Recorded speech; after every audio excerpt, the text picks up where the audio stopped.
I want to tell you a story. This story is not only about love, but also about the awakening of a heart that seemed to have been asleep for a long time. I am 61 years old. All my life, I have lived in silence politely without bothering anyone. Love for me has become something distant, like an old story you once read, but can't remember the ending. 5 years ago, my husband passed away. Since then, I have kept a familiar rhythm of life work, a small garden, quiet evenings with a cup of tea and a few old movies. I thought that the days when someone really saw me, paid attention to me, had passed forever. But then a few weeks ago, something happened that still makes me tremble every time I remember it. That day, a light rain had just stopped. I stayed late at the office to process the data that my team had made a mistake.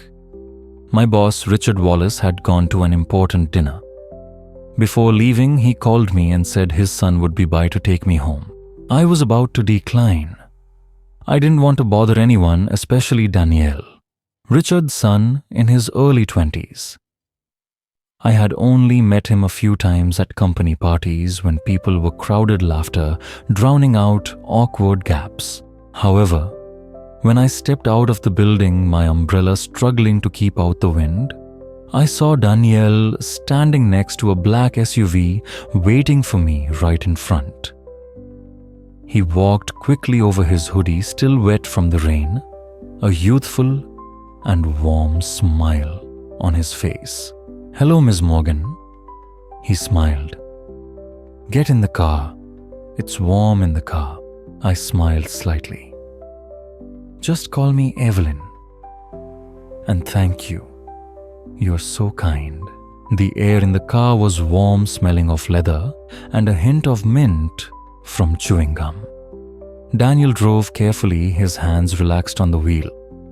I sat still, my hands in my lap, and said softly, "I hope this isn't too much trouble for you." He glanced at me, his voice firm. "No, actually I need a reason to drive around." We sat in silence, only the steady sound of the windshield wipers and the streetlights casting a wet light on the street. I suddenly noticed the way his jaw tightened when he concentrated, or the dimple that flashed when he laughed at a song on the radio. How long have you worked with my dad?" he asked suddenly. "Almost 20 years, I replied. Daniel nodded. "He often mentioned you, said you were the one who kept the company running smoothly." I chuckled. Well, someone has to take care of those things. But his smile held something else. Something deeper, I sensed, even before he pulled into a deserted park. The rain had stopped, the dashboard light tinting his face pale blue. Daniel exhaled softly, saying, "I'm sorry this might be a little weird, but I've kept it in for so long. I didn't expect to say it today.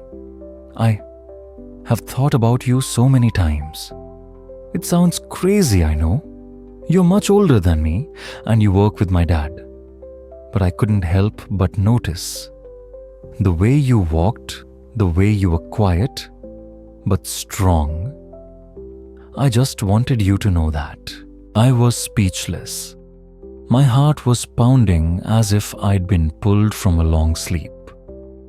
I couldn't say anything. I just sat there, listening to my heartbeat and seeing his eyes, not urgent, not demanding, just sincere and fragile enough to make me waver. That night, after Daniel dropped me off, I stood in the dark hallway for a long time, my coat still on. The house was as quiet as ever, but something had changed inside me. His words echoed in my head like an old song, suddenly playing again. "You deserve to be seen. You deserve it." From that day on, my life was no longer as quiet as before. Every text message from Daniel asking how I was, every look, every accidental touch of hands, awakened in me something I thought I had lost. that I could still be seen, appreciated, loved, regardless of age, regardless of the years that had passed. And then one evening, Danielle appeared at my door. Not to make demands, not to interfere in my life, but just to sit down, drink a cup of tea with me and talk about hidden things. We didn't need many words, didn't need to rush. Just the presence, the warmth of each other in that quiet moment was enough. I didn't know where this would lead, but I know one thing. My heart is still alive, and perhaps love always finds a way to come back, especially when we think it's too late.